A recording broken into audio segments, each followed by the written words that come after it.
Recorded live from the Clark Ford Studio in Oxford, Mississippi, this is the Soft Verbal Podcast presented by Billie Pecans. Awesome! The Soft Verbal Podcast, your ticket to the latest, most accurate Ole Miss football recruiting information. No spin, no false hopes, just facts from the recruiting trail from RebelGrove.com recruiting analyst Russell Johnson. Caution, you are about to enter the no spin zone. And now, here's your host, Neil McCready. God, here we go again. Welcome into the Soft Verbal Podcast. It's been a month. There's a reason there was a month. We were searching for a presenting sponsor, and we found one. Not only did we find one, we found a great one in Dead Soxy, deadsoxy.com, the best dress socks you're ever going to put on your feet, on your legs. We'll tell you about those in just a moment. I'm Neil McCready. I'm the host of this here program. The person that you come to hear, though, is Russell Johnson of Rivals.com, RebelGrove.com. Russell is here as well. We will hear from Russell, take your questions at RebelGrove.com, have a mailbag edition of the Soft Verbal Podcast right here in just a second. But first, let me tell you about Dead Soxy. Jason Simmons, the founder of Dead Soxy, he grew up in Mississippi. He built a career in the business world before he became obsessed with building the perfect dress sock. I know that sounds kind of crazy at first, and Jason will be the first to tell you he's not reinventing the wheel here. They're really trying to build, as they say, build a better mousetrap. Everybody has a mousetrap. You want a good mousetrap. If you wear dress socks, you know what I'm talking about. You pull your sock on and it tears. That's the end of the sock. You pull the sock on and you can tell it's about to tear, and you have to be super careful with the sock. You pull the sock on and you spend the rest of your day pulling the sock back up. You put the sock on, and by several hours later, your feet are hot. It's uncomfortable. You can't wait to take those socks off. None of those problems exist with Dead Soxy. I've been wearing them for months. I'll not wear another dress sock. Completely understand you have to try them for yourself. They're a premium sock. They're made from bamboo. They stay up. They don't tear. They stay cool even on the hottest of days. Even when you're on your feet all day, they stay soft. They're simply phenomenal. And you can see for yourself with no risk. Go try them. If you don't love them, Dead Soxy will refund your money and you'll keep the socks. Seriously, it's a 100% risk-free guarantee. Check out their site, deadsoxy.com. That's dead, SOXY.com. You can look at their offerings for men, for women. They even have an inventory of no-show socks. All you do at checkout is you enter the code Rebel Grove. It can be one word. You can put a space between Rebel and Grove. You can make it all lowercase. You can make it uppercase. You can enter the word Rebel Grove however it makes you happy, and it's going to take it. It's not case sensitive. And at checkout, if you'll enter Rebel Grove, you'll get 25% off your order. And I don't feel bad saying what I'm about to say. Podcasts are a big part of what we do. It's a big part of our site, but it's not a part of our site, if that makes any sense. Russell brings you recruiting information every single day, except for the day that I yelled at him and made him stop because his family was in town. He brings recruiting to you every single day on RebelGrove.com. It's there. It's part of your subscription. This is not part of your subscription. This is a different thing. You don't pay for this. We supplement it. We make it work by advertising.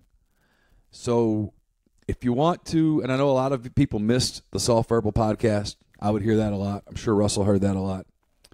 It's back.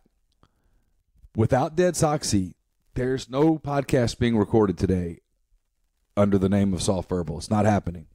So do us a favor. You can tell us you appreciate us. You can tell Russell. I'm sure he likes it. But if you really want to show us, go to Dead Soxy and take them up on their offer. It's risk-free. If you don't love them, call and tell them, I didn't love it. I don't like it. They'll send you your money back. I swear to you they will. And you'll keep the sock. I have a feeling you're going to love the sock. And you're going to want more socks. And if you'll enter the code Rebel Grove, you get 25% off those socks. It's a premium item. Yeah, some people say it's a premium price. It's really not if you go price it out. It is a premium item. You will love them. You will not want to wear any other dress sock after you've worn Dead Soxy. So hope you love the product. I know you love the show. Here we go. First, let me tell you that we're coming to you from the Clark Ford studio. Clark Ford's in Amory, Mississippi, 662-257-1900. Speaking of premium products, what Corey gives you is not only great Ford products, he gives you premium service. He wants to be your truck guy. He wants to be your car guy. He'll prove it to you. Call the number. Ask for Corey. Tell Corey what new Ford you want. It's that simple. Tell him what new Ford you want. He'll send you a quote within 15 minutes in business hours. It's right to the bottom line. There's no haggle. There's no hassle.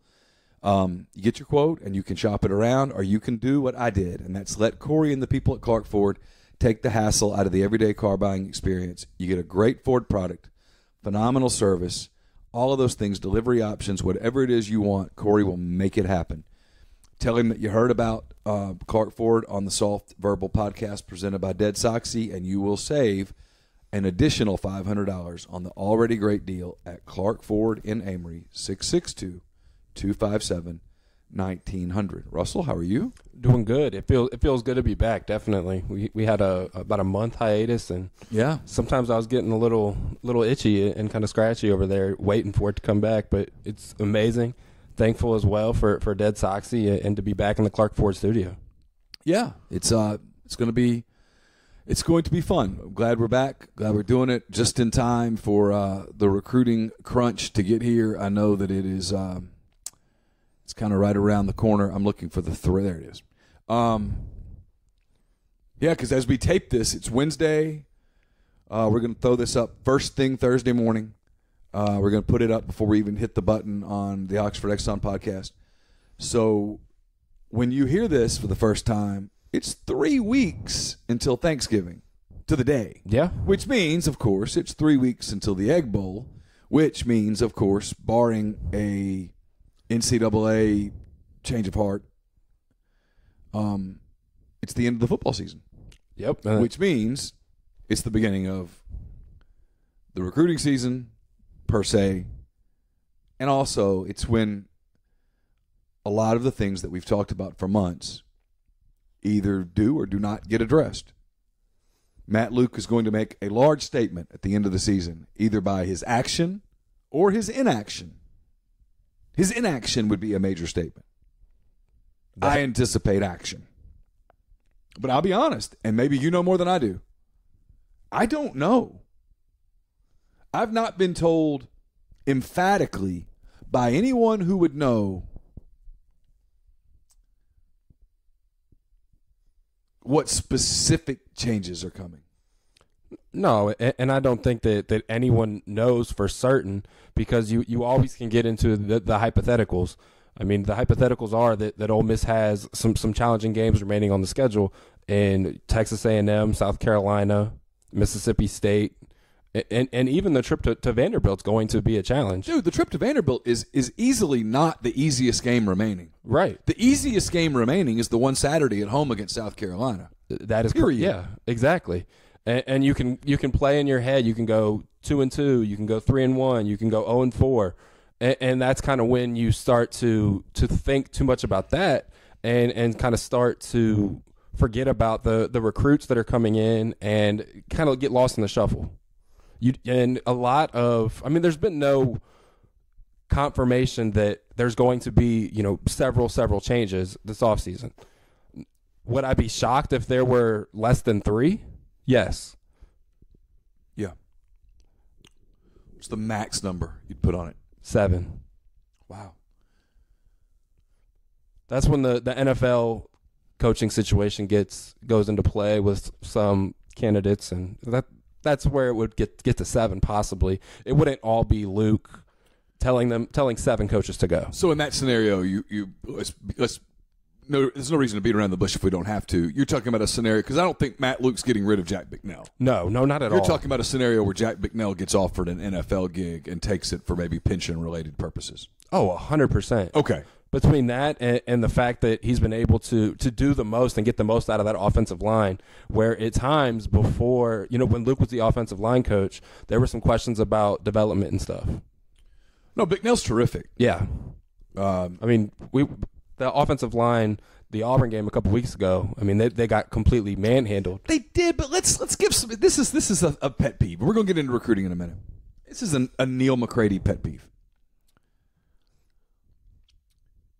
They got manhandled, yes. Let's give some credit to the other team. Those are really good players over there. And they play hard, too. I would venture all of them play in the NFL. Yes. And they're all trying to win. And they know that their film's out there for the NFL, too. And so when you're going up against one of the better offensive lines in the league, and Ole Miss has one of the better offensive lines in the league, you're motivated to put your best play on film. Sometimes you just get beat. Sometimes it's one of my pet peeves on. This is Ole Miss related. What's coming? It's not recruiting related, but it's Ole Miss related. So most of you will not object. I get people that go, "Why do you get in such a bad mood after some of the press conferences and the media ops?" Well, here's why. I'm not defending Wesley McGriff at all. I'm not attacking. I'm not defending. But when people ask Wesley McGriff the same questions week after week after week after week after week, which part of he can't say the answer? Now, if you're waiting for him to go, "I haven't done a good job," he's not going to do that. Has he done a good job? I would say by watching what they do pre-snap and talking to football people, they haven't done a particularly good job of coaching this unit. Now, that being said, I've watched their linebacker play get better steadily. I've watched Willie Hibbler go from being an absolute liability in pass coverage. I mean, to the point of it being like, I said to you one day, he can't be out there. And he made the play against Arkansas.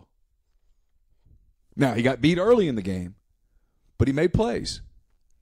They've turned Mohamed Sanogo, I'm saying his name correctly, Momo Sanogo. They've turned him from a player who was just okay, maybe serviceable was the word, to he's kind of good. He's kind of good. Yeah, and he's been counted on time and time again. Well, there's no question, but he was going to be counted on even if he'd stayed serviceable. Exactly. But they've made him good. Now, is that all Sumrall? I don't know. Maybe. I don't know. I'm not out there enough to know the answer to that. But when you ask Wesley McGriff, why is your secondary whatever, I don't know. What is he going to say? Hey, we're beat up. We lost our best player in the second quarter of week 1. I'm out here with the true freshman, who's gotten better in fairness, but he's a true freshman. And I'm out here with 2 converted running backs. I'm out here with 2 converted running backs having to play 50 snaps a game. I'm playing defense with an offensive system that really doesn't fit what we have on defense. He can't answer that question. We don't have enough players. Why isn't Cavante Ruggs playing more? Because he's lost. He's a true freshman who didn't play a lot of high school football, and when he did, most of it was at wide receiver. There was a reason that Alabama ultimately passed on Cavante Ruggs. Why? It's because Cavante Ruggs' best football was probably 3 to 4 years down the road.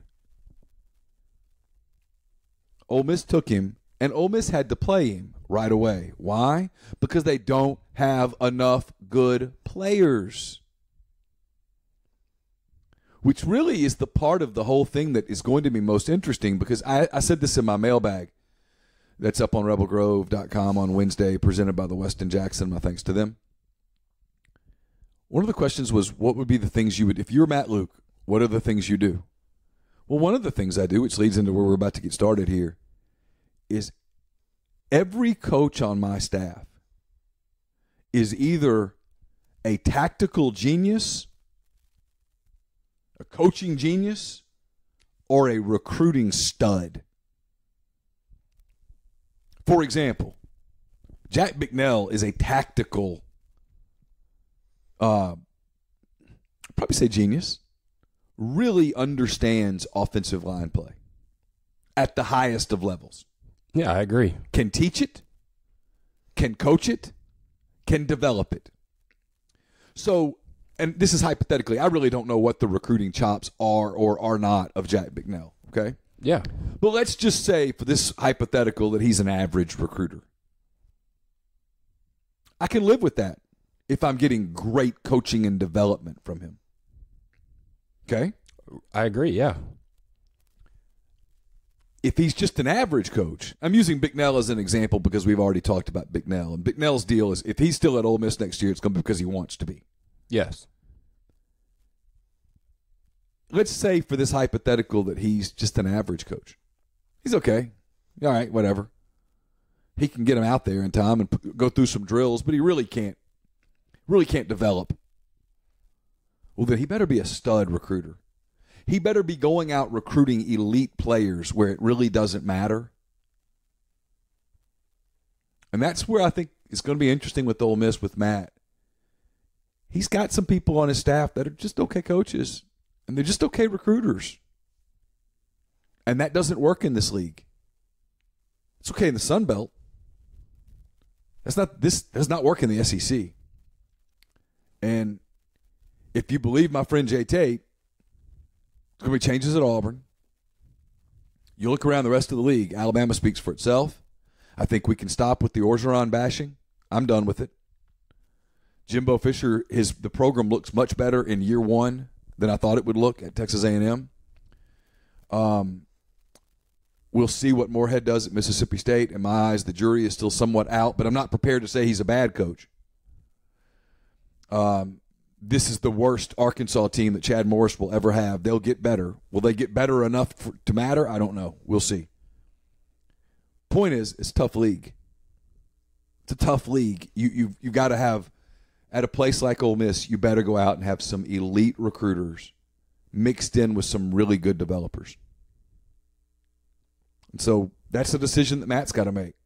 And unlike last offseason where he didn't know he was getting this job until he got it, he had no clue. And unlike last offseason where he probably really didn't have the ability to plan and make decisions and those kind of things, that's not the case this time. He's known 3 weeks from today is coming for a long time. He's had plenty of time to think about it, to plan for it, to get organized for it. That's why I've said all along, and people have pushed back. And I get it. I get why people push back because every Saturday's special and you want to win and you want your team to win and all that. I get all that. That's why I've said all along I don't think these games are all that meaningful. I don't think they really matter. Because even in the worst case for Ole Miss, let's say they lose all 4 games in November and look bad doing it. Okay? That's worst case. At the end of those 4 games, if you get rid of more than half your coaching staff and bring in people that get kids excited, you can sell hope again. You can sell vision. All that stuff doesn't matter. No kid is going to go, well, you know what? I was going to go to Ole Miss, but, man, they lost to South Carolina and Texas A&M, and I'm like, I don't know. That doesn't happen. That does not happen. Now, if he goes 0-4 or 1-3 and says in November when people say, what are you going to do about your coaching staff? And he goes, I like my coaching staff. We're not doing anything. I'm going to keep these guys. We're moving forward. That will be very hard to sell. Hell, Russell, he could go 4-0 and say that, and it's going to be a bad recruiting pitch. Yeah, exactly. And I think that's kind of what I was trying to say is you don't want to get too lost in the results of the next 4 games, which, you know, some people are overemphasizing and a lot of they're putting too much stock into that. Like you said, you know, if they go 4-0 and they keep the staff in place, the close in December and February is not going to be pretty. And you could go 1-3 or 0-4 and make all the right moves and have a completely different deal. Yeah, you could find your way back up into the top 20 and possibly a little bit higher, depending on who you're able to lure and how quickly they can get to campus and whether or not they actually, you know, try to compete in the coach in the bowl games. Yeah. Okay, let's get started.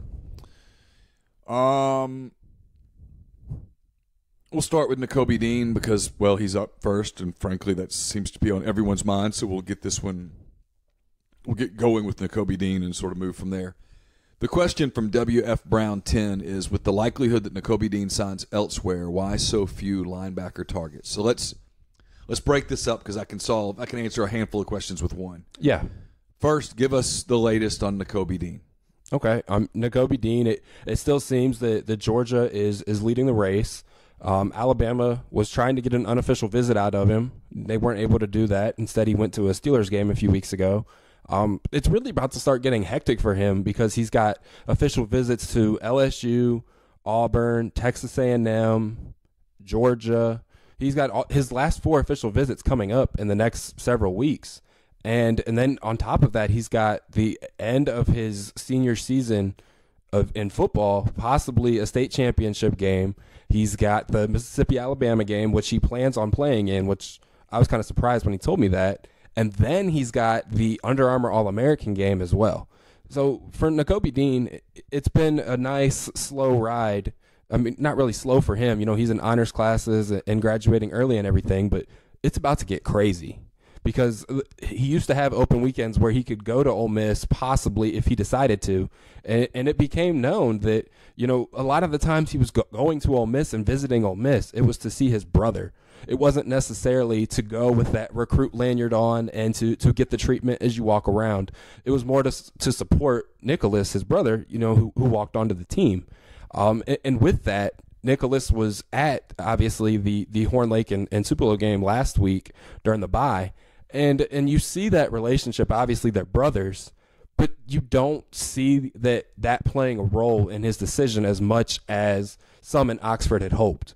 Like I said, with the officials and everything coming up with Dean, Ole Miss is going to try to get him on campus the weekend after Thanksgiving, which is when his teammate and fellow Ole Miss target, Raydarius Jones, will be taking an official visit.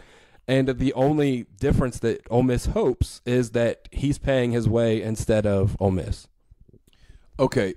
Is there – I'll go here. Let's not beat around the bush. If Wesley McGriff is still the defensive coordinator at Ole Miss next year, is there a scenario, in your opinion, where Nakobe Dean is on Ole Miss's signing day list? No. Is there anyone out there, whether you want to name that person or not, is there anyone out there, is a change at defensive coordinator enough to change the game at this point, or has the ship basically sailed?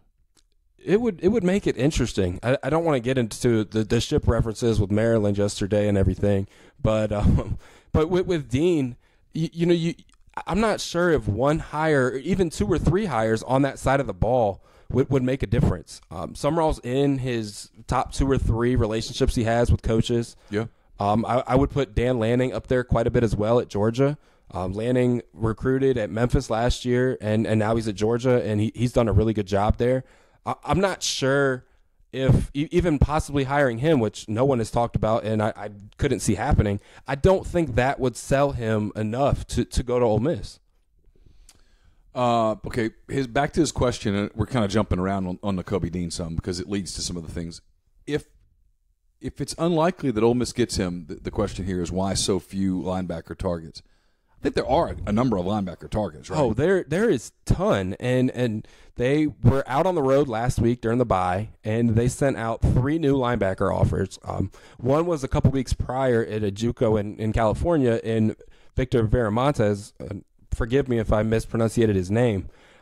He was actually a quarterback. I mean, his story is well documented. He was a quarterback recruited by Phil Longo last year, chose Minnesota, lost out to a walk-on and a fringe scholarship player at Minnesota, went back to Riverside JUCO, switched to linebacker, and he's been playing really well. He picked up a Houston offer yesterday. He's got several other Power 5 offers.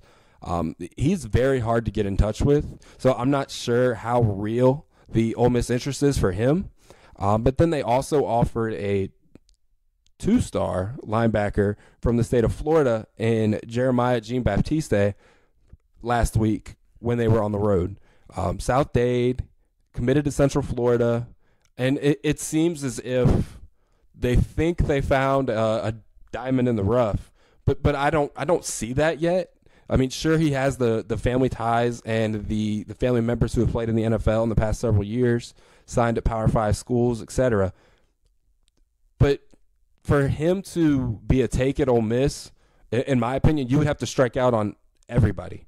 And that would include losing somebody like Ashanti Seastrunk or somebody not qualifying who they expect to qualify. Something like that would have to take place for him to become realistic.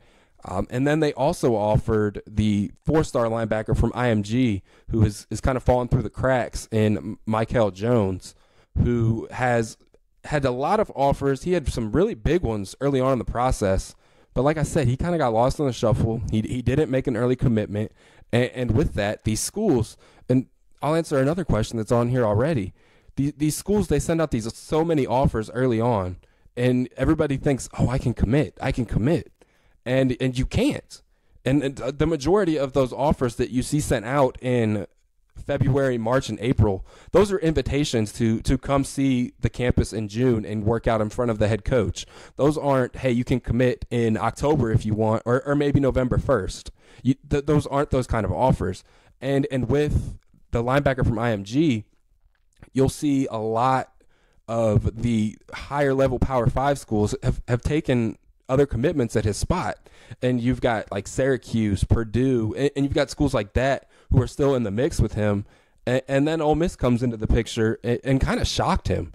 The 2-star linebacker was shocked as well when he got the offer. But for Michael, I mean, it was more of a, waiting around to see if those SEC level schools were going to come and offer, because I mean, he's had a good season at IMG. He shows some pretty good upside. And like I said, he's played some of the best talent in the country at IMG this year, which has helped him. And I'm sure also the preparation for college at IMG is pretty good as well. Seminole 817 says, how much do you think a change at defensive coordinator, should that happen, would boost defensive recruiting? Let's assume it's someone like the guy at App State, referring to Brian Brown.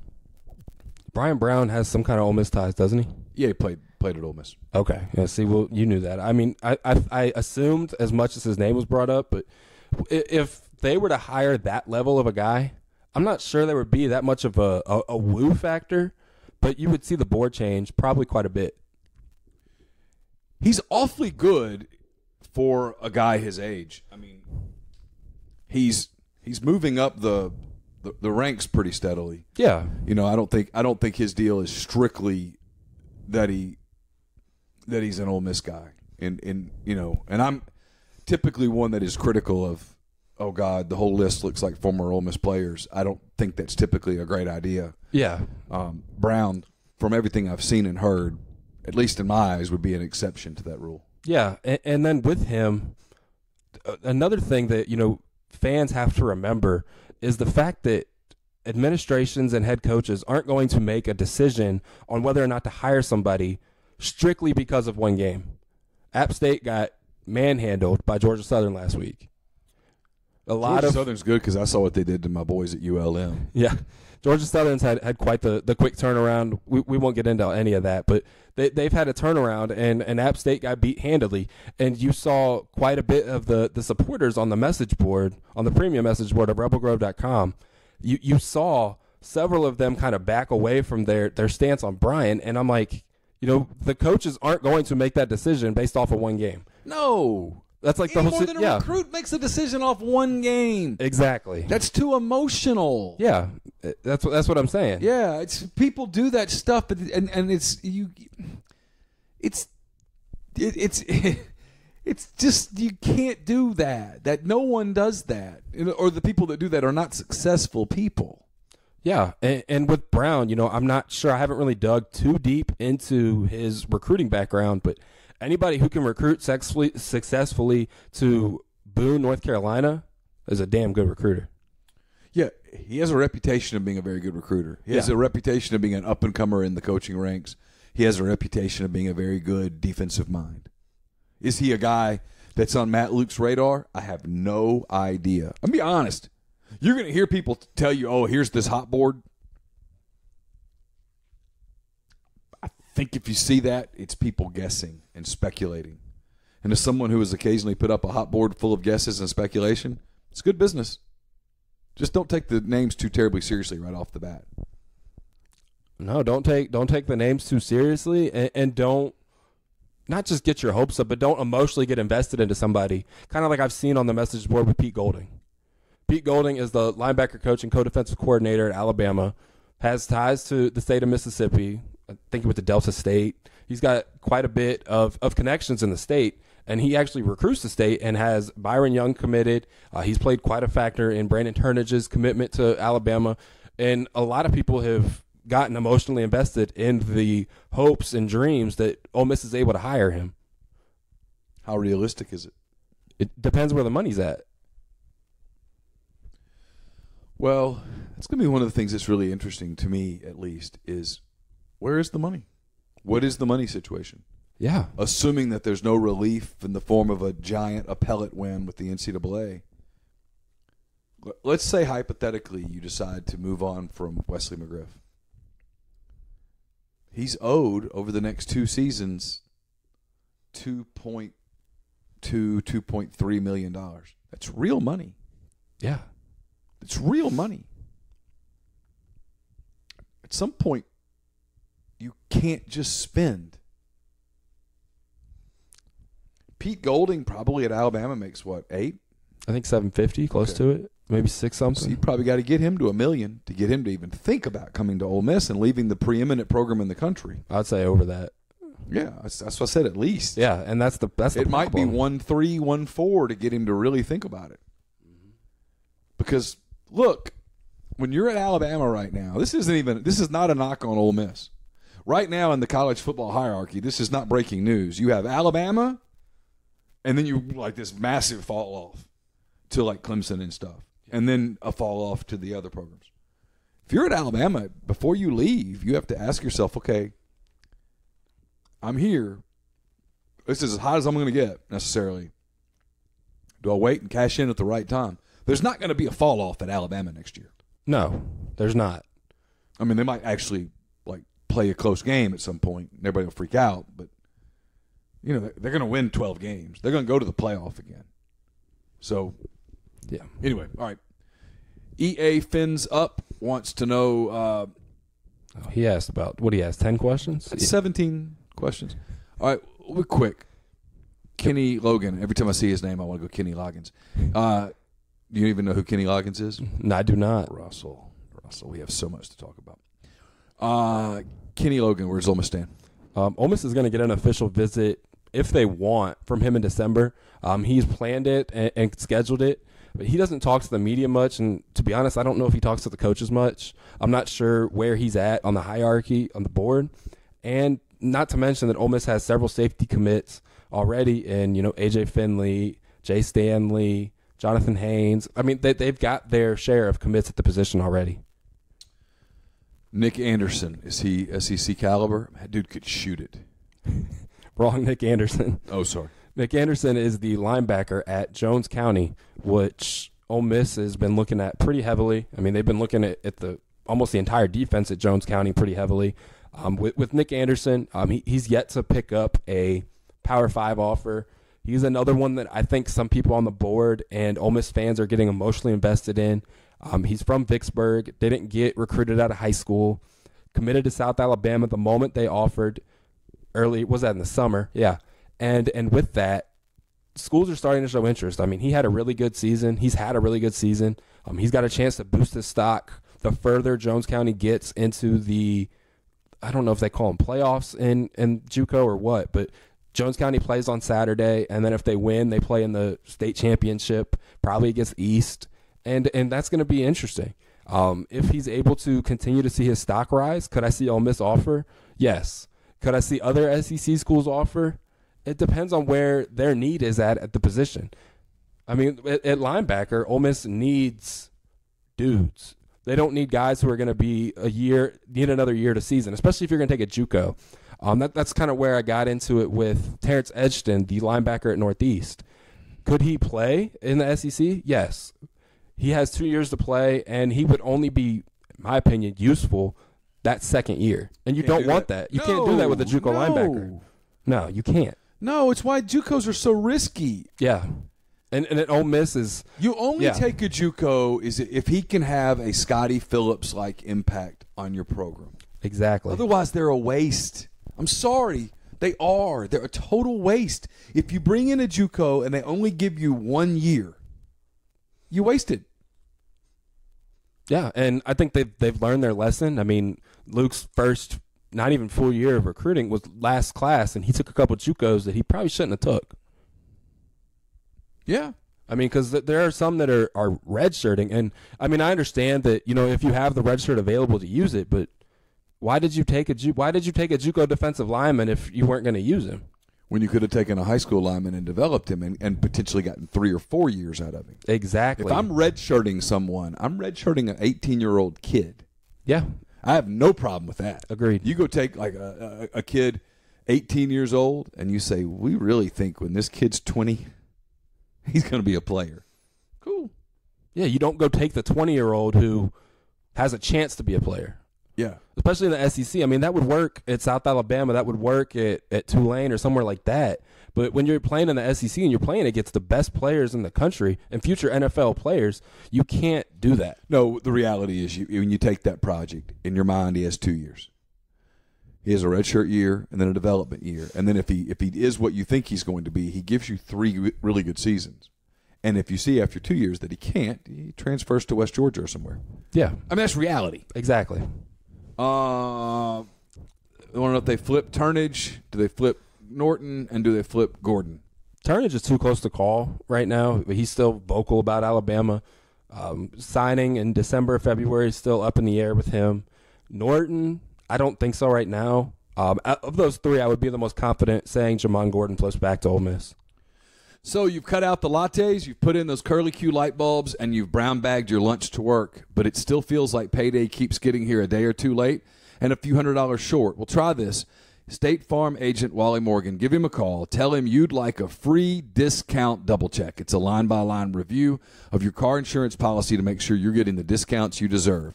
Like 10% for being a good driver, another 10% if your teenage driver happens to be a good student, 17% for simply combining your car and home policies. Add all those State Farm discounts up, it's pretty easy to see how you could be saving hundreds of dollars a year. So get started today by giving State Farm agent Wally Morgan in New Albany, Mississippi a call. 662-539-7062.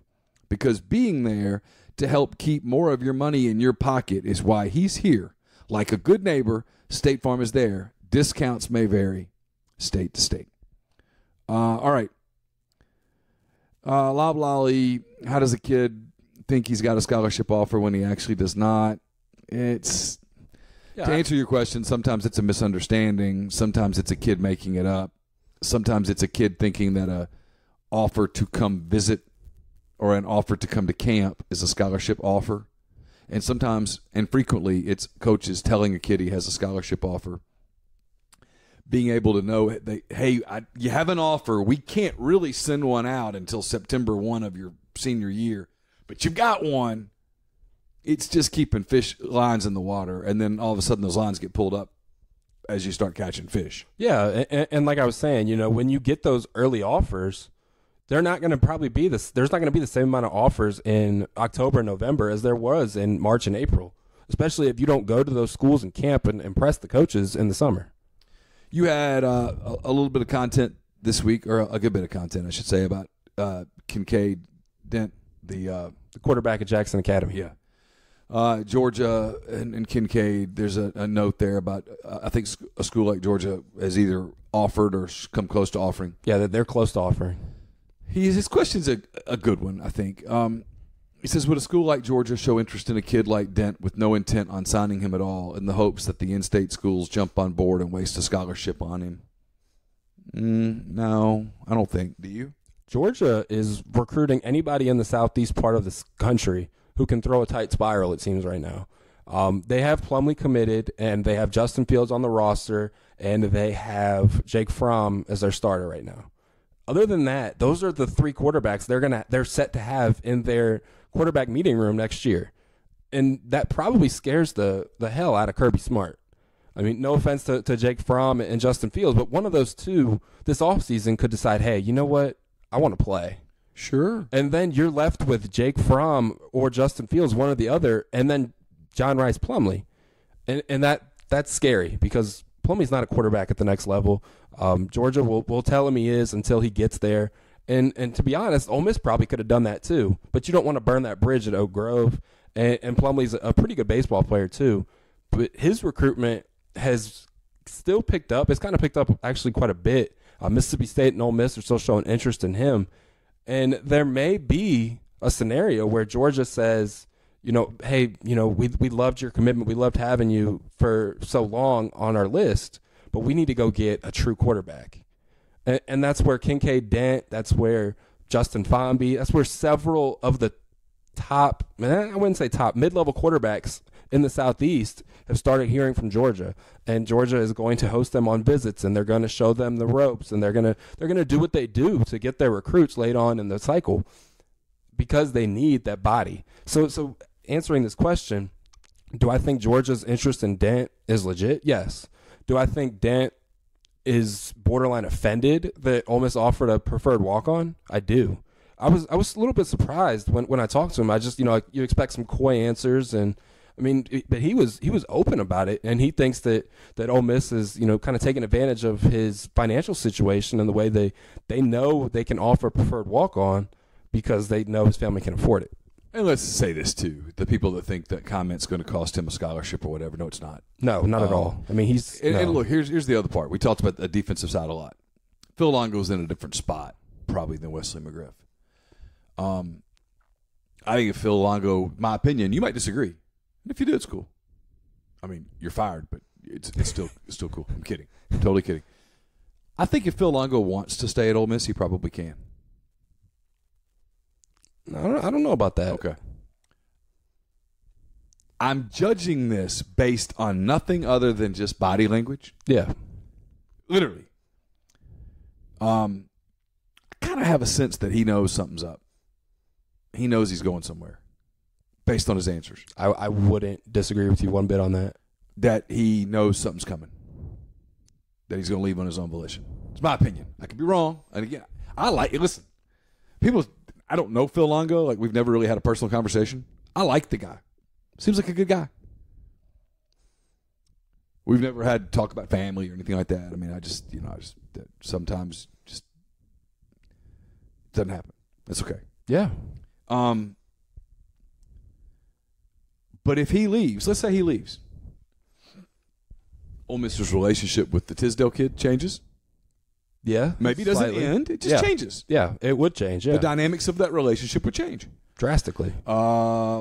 Potentially their interest in the Jefferson kid at North Panola would change. Is it KJ? Yes. And potentially their interest or relationship with a kid like Kincaid Dent could change. My point is, late November, early December, there could be a lot of tumult. There could be a lot of change. There could be just a lot of variables at play all of a sudden. And if Ole Miss picked up the phone and called Kincaid Dent with, let's say, a new offensive coordinator / quarterbacks coach who said, hey, Kincaid, this is Joe Schmo. Because if I say if I come up with a hypothetical name, people can Google it, and it's going to, knowing my luck, it'll be the offensive coordinator like McNeese. Right. This is Joe Schmo. I've been watching your tape. Watching you when I was at Minnetonka State. Really like your tape. I want to offer you a scholarship. Love for you to come up on an official visit. You got a scholarship offer. Let's get to know each other. Let's watch some film together. Let's get on the board together. Let's break bread. Let's see what's up. Let's see if we still feel this way about each other after we spend a weekend together. Basically, let's go on a date. Yeah. If you don't think Kincaid Dent's going to come for that, you're out of your mind. He's in the car. He would be in the car during the conversation. He would be literally, because he'd be on a cell phone. You'd hear the car start. Yeah. He'd be on his way. So there's time. Yeah. That's my point. Exactly. Which gets me back into my original point about everybody going, these games in November are so important. They're really not. You would rather win them than lose them. I'm good if you say that. Well, we'd really rather win than lose. Okay. We'd really rather look good than look like crap. Gotcha. These games are of paramount importance to the future of the program. No, they're not. Now you've gone too far. And that's all I'm saying to people. people say, well, fan buy-in. I get it. That's an emotional thing. The same fan who walks out of the Egg Bowl after a 3-touchdown loss going, that's it, I'm done. Betty, we're not coming next year. Hell no. Is the same dude that a week later, when they've made 2 big-time hires of coordinators, is the same guy that goes, man, we're going to kick ass next year. We're going to kick ass next year. Yeah. I mean, that's exactly what it is. What's the Cubs convention if the Cubs sign Bryce Harper? That'll go from people being, I don't know if I want to go this year, to I'm there. You would be there. Well, I mean, I'm already going, but yeah. You understand my point. Yeah, I do. There's a lot of people who would be on the fringe, and I think that goes as well when it comes to investing in the program. A lot of people are hesitant to do that the way that the staff is currently set up and the way that the program is right now. The trajectory isn't exactly going upward. There's a real risk, and I know we've talked quite a bit about it on this podcast today. There's a real risk of stagnation if there's no changes. Even if there is slight changes, there's still a real risk, especially if you still have the same coaches who have been here since the Freeze era. Yeah, no argument. I completely agree. I was standing up to take off my jacket. For those of you who are not watching on ESPN 17, C. Strand wants to know update on Jabari Small. Jabari Small still doesn't have an offer. Yes, his last name is Small, but he doesn't have an offer. Him and Amari Thomas will be at the game on Thanksgiving. Other than that, there's really nothing else. Arkansas has made him a priority early as they have several kids in the city of Memphis. But other than that, there's really nothing else going on. Ole Miss hasn't even shown any inclination of an offer. He's been impressive at running back. But Briarcrest hasn't exactly had the year that everybody expected him to. Same question. He wants to know, is there anything the staff could have done differently over the last year that would have improved their chances with prospects like Dean and Turnage and Young and Handy? I really don't think so. I mean, you would have liked to have been able to have all of them on campus at that same time in that event in the winter. But other than that, there was really nothing else you can change or do other than, make those changes on the staff last offseason that you could have. But I don't think that he was really able to do that. Cortez Andrews, Ole Miss still pursuing him? Until he actually visits Ole Miss, I mean, there's no telling with that kid. What about Jacoby Criswell? Jacoby Criswell is the 2020 quarterback from Arkansas. He visited for the Auburn game. He's been on campus several times. Him and Longo are pretty close. But Ole Miss is going to be careful when it comes to taking a 2020 quarterback because you don't want to fill a meeting room with 6'1" quarterbacks. Again, until I see who's the offensive coordinator, maybe it's Phil, maybe it's not. Right. That's not an indictment of Phil Longo. Until I see who it is, I'm not taking this quarterback recruiting thing all that seriously right now. Yeah. Including Tisdale. Right. Okay, Firefighter Reb. Ask a really good question that's really hard to answer with 3 weeks to go. List a few coaches that could recruit Memphis successfully. Is there anyone on the Mississippi State staff you think Luke should consider for a staff position when it comes to recruiting? So the first one, few coaches. The first one that comes to mind is Anthony Jones, the running back coach at Memphis, who was at Cordova last year, has so many ties in that city and in that area, even stretching to Nashville and other parts of the state. And then I think that John Sumrall, who's already on the staff, would be a good fit in that area. Who he's been up there. I'm not sure if that's been reported or not, but he's been up there. He also has been up to Horn Lake quite a bit, so he knows that DeSoto, Shelby County area. And I think if you're going to find somebody who is going to specifically recruit Shelby County, they also need to be able to recruit DeSoto County because you can't forget about those kids who are still technically in state. And then the Mississippi State staff. I mean, there's an Akron grad on there, but that's about it. Luke Getsy, the offensive coordinator. Just a kid from Akron. He graduated quite a bit before I did. I'm not going to get into the dream class versus the probable class because that just takes too long. All right, there's a lot of Tony Hughes talk. I got a lot of this in my mailbag. There's a ton. And I think you're in the same boat I'm in, which is that was before your time. Yeah. He was at Ole Miss before it was my time. I don't know. Do you think based off their past success in recruiting that Tony Hughes and Marcus Woodson will be two prime candidates that Luke wants to add to his staff? I can tell you this on Woodson, yes. 100% yes. Can Ole Miss get him? I don't know. My guess is yes. My guess is that Marcus Woodson has 2 ears and 2 eyes. That's the rumor. And that he has a brain between them and he knows what's going on at Auburn. Now, is somebody else going to want Marcus Woodson and make him a better offer? That's certainly possible. I don't know. Is Marcus Woodson on Matt Luke's radar? Matt Luke has not told me this yet. I feel very confident in saying yes. Yeah, I agree 100%. I don't know about Hughes. I'm going to be honest. Yeah. I don't know. And I saw someone ask if they were going to bring him on right now, and I was, no. Well, it's just for what? Yeah, exactly. I mean, he was recruiting at Jackson State right the past year. I mean, he may have relationships with some of the kids, but they're not going to be game changers in December and February right now. Swag for Heisman says, guesstimate here on Halloween, October the 31st, 2018. He does give you the disclaimer that says, of course, there's no way you could know. So this is asking you in your mind extrapolate a lot of unknowns and turn them into knowns.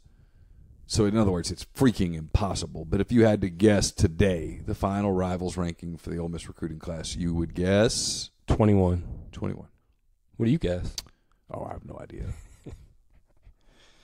I expect significant change. I don't know who he can or cannot hire. And then I don't know what those hires, how those hires would impact kids. Yeah, I mean, I can tell you for a fact that I've cleared my entire calendar the weekend after Thanksgiving.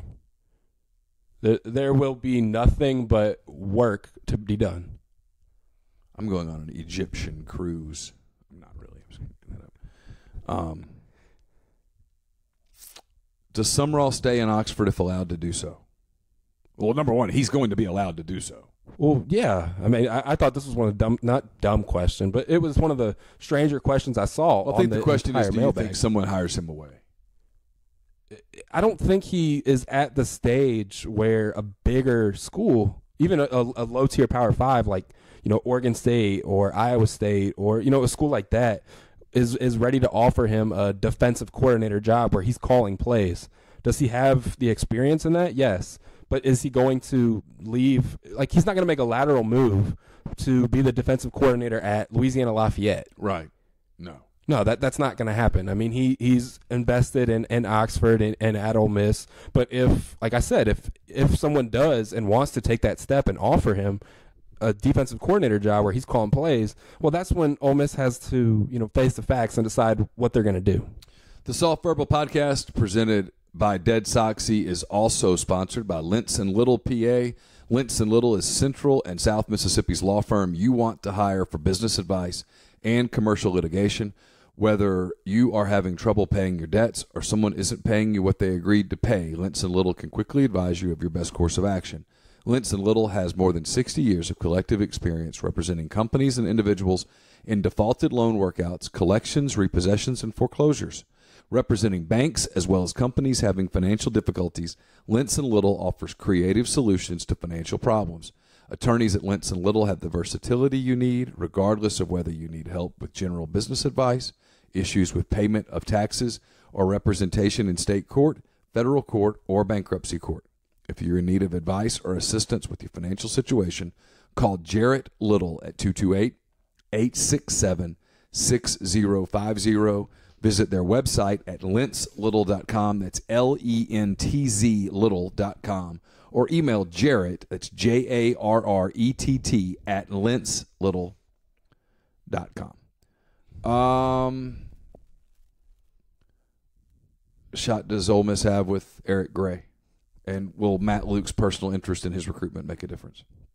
I would say yeah. I mean, there's been a ton of talk the past 4 or 5 days about Ole Miss's whereabouts and where they're going and who they're seeing and who they're not seeing. And I went into all of that on the message board. You can read that. I'm going to leave that for premium members. But with that being said, Nix will be at his game on Friday. It's the first round of the Tennessee State playoffs. It'll be their only visit they're allowed this period, and they're using it now. Tennessee's pushing. Tennessee wants him to decommit from Michigan quickly. Ole Miss is more of in a wait-and-see mode. They're not going to pressure the kid. They want him to come on his official visit in December and make a decision from there. Those are the two differing strategies. And as of right now, as strange as it is, Michigan's in third place. They do have his verbal commitment, but that verbal commitment means absolutely nothing. And, I mean, I've kind of hinted around at it almost his entire recruitment, but it was almost always going to come down to Tennessee and Ole Miss. Now, if Tennessee still had Robert Gillespie, that recruitment would have been over long ago. There's a couple people that keep hinting at this, so it's very clear what they're saying. Any chance that the guy at Horn Lake gets hired by Matt Luke on the Ole Miss coaching staff, would that make a difference with Nakobe Dean? That's clearly what they're asking, right? Yeah, that is what they're asking. And I would be stunned if Brad Boyette was on the 10-man on-field coaching staff at Ole Miss next year. I don't know if he's – and if you don't put him on field – you can't recruit anybody at Horn Lake. Right, for 2 years. Yeah, the IAWP rule kicks your ass. But, no, I don't see that happening. There are some other high school coaches in Mississippi, the a little further down in Mississippi, and then in the city of Memphis, who I could see potentially being a candidate. But other than that, no, Boyette is not happening. The big visit day from the spring that got weathered out, is that hurting recruiting right now? I mean, you would have had the commitment of Derek Hall, but I'm not sure if they would have even kept Derek Hall, because after he started picking up more offers, Mississippi State offered the day that visit got canceled, and then he kind of big-timed himself. I mean, I guess that's a good way to put it. He had several committable offers in the spring, which we talked about earlier, and he decided not to make an early commitment. Auburn pushed for his commitment on a visit there. He turned them down. And now he's kind of at the point in his recruitment where he's got to look in the mirror and say, who do I have committable offers from? C. Handy 116, how does a coach pressure a recruit not to visit another school? What is meant by everything in their power? I mean, rides fall through in Mississippi all the time. Yeah, cars break down, man. It's the damnest thing. What's those They're obviously not driving a Clark Ford or a Grenada Nissan. That's right. Hey, yes, a decision you make on your own. It's a bad decision. Between that and the two-lane highways and the lack of street lights, I mean, there are plenty of ways for, coaches and other people to get recruits to not visit places. The big one this weekend that everybody's kind of worried about is Northeast linebacker Sam Williams. LSU offered last week. He's pretty pumped about it. Watched his last JUCO game on Thursday. He's pretty pumped about the visit. I'm not sure if anything's going to come out of it. There will be an offer put on the table, but he already has the scholarship offer, so it'll be interesting to see what he does with that. Let's see. Any top remaining targets that Ole Miss has a realistic chance of landing from Texas and Louisiana? They're still recruiting David Gabenda, who committed to Texas. They're going to go see him next weekend when they're in Texas. They're also still recruiting Jalen Werdemeyer, who is in Dickinson, Texas, who they're also going to see when they're in Texas next week. Werdemeyer's the higher up target of the two. Gabenda's not really realistic, but they are going to go see him. Remind me to come back to basketball, because we'll touch basketball before we go, because we've not touched it today. Almost all of the questions have been football related. How does Matt Luke stack up to other SEC head coaches purely as a recruiter? It's too early to judge. It's way too early. I mean, last cycle, he closed really well for the December signing period. You can't say that he didn't. The February one was a little more questionable, but I think there were some things that he couldn't do that other schools could. This is the first recruiting class you can judge on him as a head coach. Oh, yeah, and 2019 is critical. It's been critical. He's known it's going to be critical. Yeah, I'm not talking about the 2018 class. That's a transition class. I'm sorry, but it was. Exactly. Do you foresee an issue with teams from Old Land Shark? Do you foresee an issue with teams retaining quality depth talent on rosters with the new redshirt transfer rule? Cam Ordway is an example. He's a depth piece that would be starting now but has decided to sit and transfer. Ask for any insight on his decision. I'll give you the insight on his decision. He's not an SEC player. Yeah. That's the insight on his decision. It was a missed evaluation. Yes. And though he would be playing now, It would be more damaging for him to be playing now at the level of competition in the SEC than it would be for him not to be playing right now. And there's no bigger shame in all of this that Hugh Freeze is not having to stand on the sidelines and be accountable for the lack of defensive talent on that roster. And I'm sorry, but that's the truth. Yeah. And this is twice in this one show. I think it's safe to say Wesley McGriff does not like me. And it's just twice in the same show that I think Wesley McGriff will not be Ole Miss's defensive coordinator next year. And this is twice in the same show I'm going to defend him. The lack of talent on that defense is not on him. And it's not on Matt Luke either. I'm sorry, but it's not.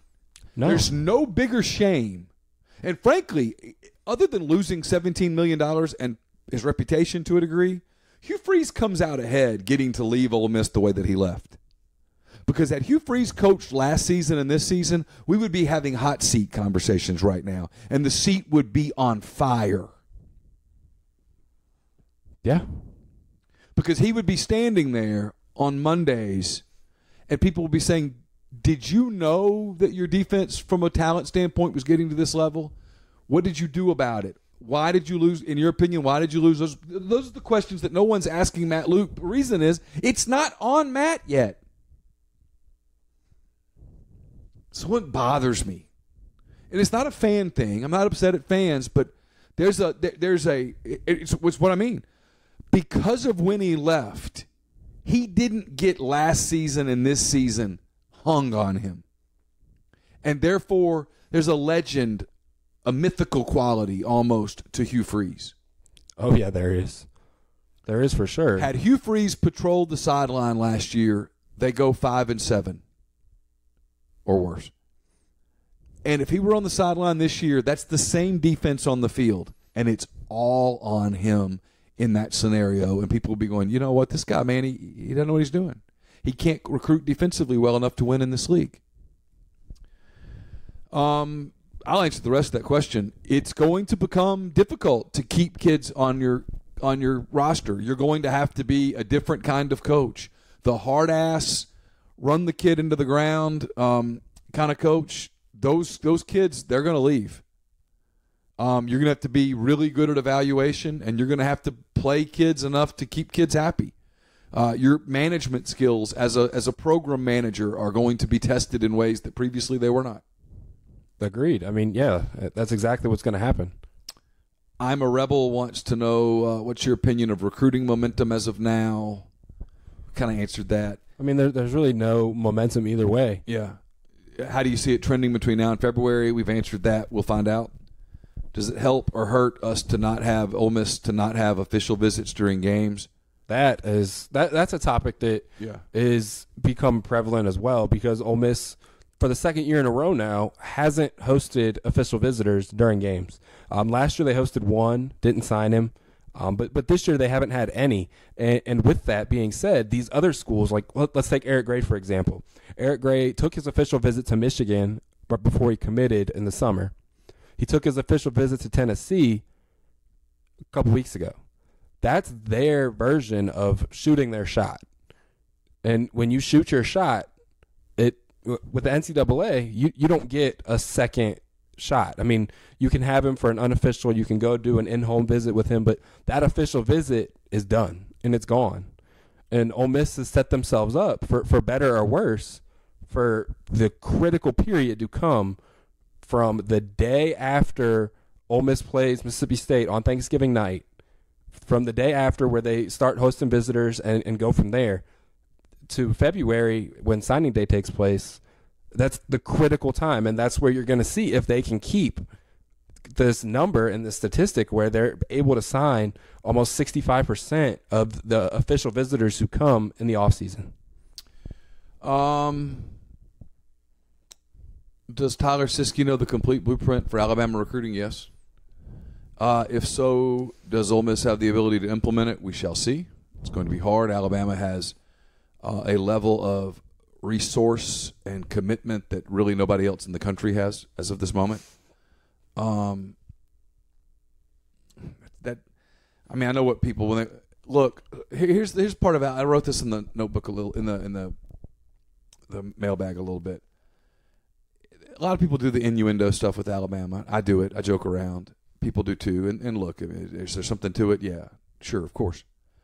You also have to give Alabama credit for this. They have a gazillion analysts. They have a head coach who is a relentless evaluator, not recruiter, evaluator.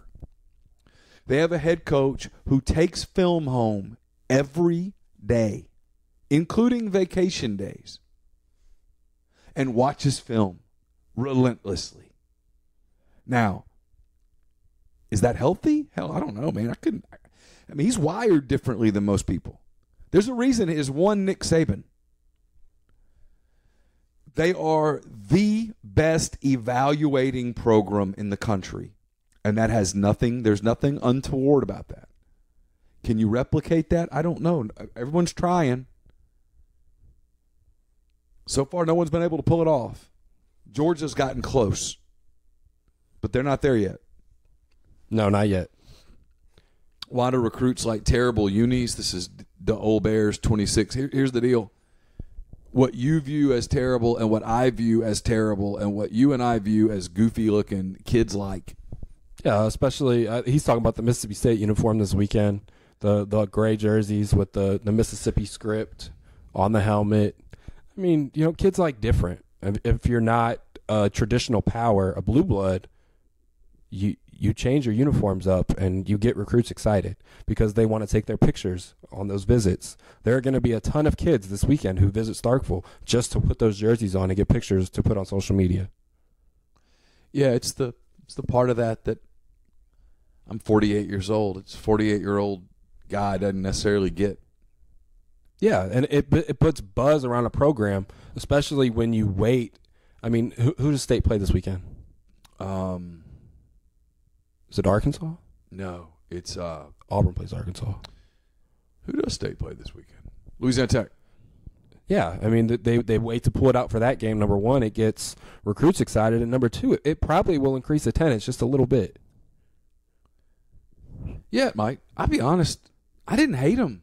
No, I mean, I thought they were pretty cool. I mean, I don't know exactly who they're honoring. I'm not a history major, but I didn't love them, but I didn't hate them. They're okay. Mix it up. That's the game to mix it up. Yeah, I mean, like Ole Miss this weekend, they're not going to wear, I don't think, their traditional Navy helmets. They're wearing the white helmet with the Ole Miss with the major league teams mix the stars and stripes into their deal, right? Yeah, exactly. I'm pretty sure that's what they're going to do. They're mixing the stars and stripes into the Ole Miss script emblem and putting that on the white helmet, and then I think they're wearing the red jersey, and I think they're wearing white pants. Yeah, I mean that's different, and I'm sure that other people probably ask why schools like Ole Miss are doing that as well. It's you build buzz in recruiting. Do I think it's going to give them momentum? No one's going to commit because of it, but it shows you get clout. I guess is a nice way to put it. Kids get happy too. Kids get excited to wear something different. Yeah, I mean that's how Oregon built their brand. Yeah. Well, one of the ways they built their brand. Yeah, but it's a big part of how they built their brand. Yeah. And kids love it. You see kids go up there for a visit and they take pictures of 20 uniforms. Yep. There are only so many programs that can hang their shingle on tradition. Yeah. The others have to do something different. If not, you're going to get lost in the shuffle. And even if you go to Alabama and ask Alabama kids, ask kids being recruited by Alabama, tell me about Alabama's tradition. They're not going to tell you about Bear Bryant. No, they're going to tell you about Nick Saban. They're going to tell you about Nick Saban and all the cats he's putting in the National Football League. Yeah. Dun, dun, dun, dun. That's exactly it. All right, before we finish, let's talk basketball recruiting real quick. We've covered the DJ Jeffries thing. That's done. What's the latest with Chandler Lawson? What's happening there? Chandler Lawson is expected still, as of right now, this is Wednesday morning, 11:12 a.m., to visit Georgia Tech this weekend. There is some doubt that he's going to actually take that visit again. There's reports last week that he was going to visit Georgia Tech last weekend. And it seems to be I'm not sure what's going on because if he's not going to visit Georgia Tech, there's really no other competition for Ole Miss. Oregon's way too far. I mean, Lawson couldn't even stay at Oak Hill for a year, let alone go all the way to Oregon to play college basketball. And the relationship with Dude and with the coaching staff and everything, With Lawson, it's going to be about whether or not he ends up going to Atlanta, meeting with Josh Pastner, bringing his family with him, taking that official visit, and what happens there. There's no set timetable. I've even heard that he may not sign early. And if he doesn't sign early, then other schools are going to get in the picture. And that's where Ole Miss would get a little bit jumpy. And I currently don't expect that to happen, but there is some buzz that it could. The one thing I'll say about basketball recruiting is Ole Miss is a much bigger player for Sean Robinson, the 2020 kid that people thought, to the point of I think they lead. Yeah, I'd agree with that. And might get him early. They want to. Oh, yeah. Well, if they don't get him early, it gets harder. Yeah. He's potentially the big program-changing perception kid. Yeah, between him and Jamin Brakefield next year. Yeah, and there's a chance they get them both. And that would be something. That would change your program. Yeah. But until you get them, getting that first one's really hard. Andy Kennedy says hello. Yeah. I agree Kermit with Davis that. learned that on DJ Jeffries. And there was nothing that Ole Miss could have done. No. When the people do, well, they dropped the ball. No. Andy Kennedy did a great job on DJ Jeffries. Kermit Davis and his staff did an exceptional job on DJ Jeffries.